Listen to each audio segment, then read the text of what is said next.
Yeah. What is he thinking about? You don't pick the ball up there, Gab. I think you might have seen the Arsenal one last season when Gabriel picked it up and it wasn't a penalty given. But no, I feel like maybe now that's set the standard. Can we be consistent with it? So defenders know, listen, if the keeper passes you the ball, you can't pick it up and try and start it again because you wasn't ready.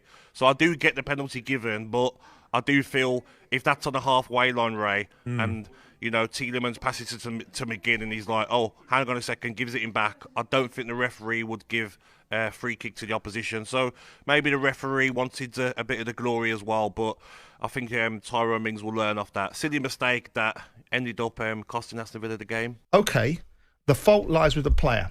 So the referee's job is to bail that player out of a problem that he's created. The referee, nobody tied Tyrone Mings' hands behind his back, or they wouldn't be able to pick the ball up with him, would he?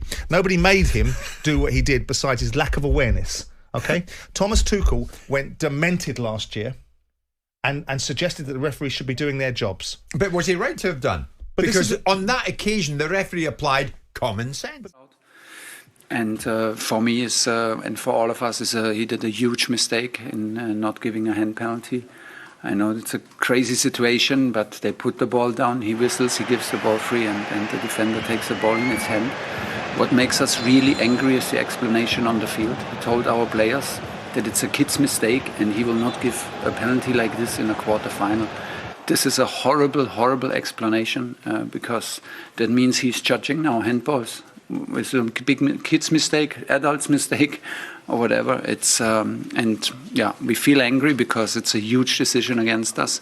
This is the letter of the law. If that penalty had been given against Bayern, he wouldn't have been demented. So the letter of the law, no, he'd have been the other way. Yeah. So the referee's buggered then, isn't he? Yeah. So whichever way he does it, he can't win, can he? Pretty much. So the most likely outcome is apply the letter of the law. At least you're on safe ground, because what you're into the territory of is why should you be subjective? What are the rules for? Which other rules should you be subjective about? Which other rules should you use common sense? Because the protagonists in football accept nothing except when it goes their way, and criticise everything when it goes against them. There's no reasonability, there's no rationale, there's no coherent thinking. I haven't got what I think I'm entitled to, and it's your fault.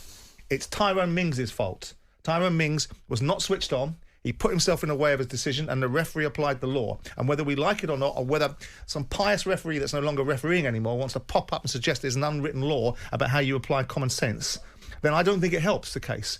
The laws are in place. If we don't like the laws, then change the laws. If we want to interpret everything, if we want to put the rules through the prism of what perceived common sense is, so one person's common sense is another person's stupidity.